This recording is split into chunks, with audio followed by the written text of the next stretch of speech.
உயர்ந்த இடத்தில் இருக்கும் போது உலகம் உன்னை மதிக்கும்.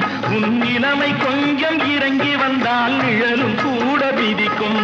மதியாதார் தலைவாசல் விதிக்காதே என்று மானமுள்ள மனிதனுக்கு அவ்வை சொன்னது.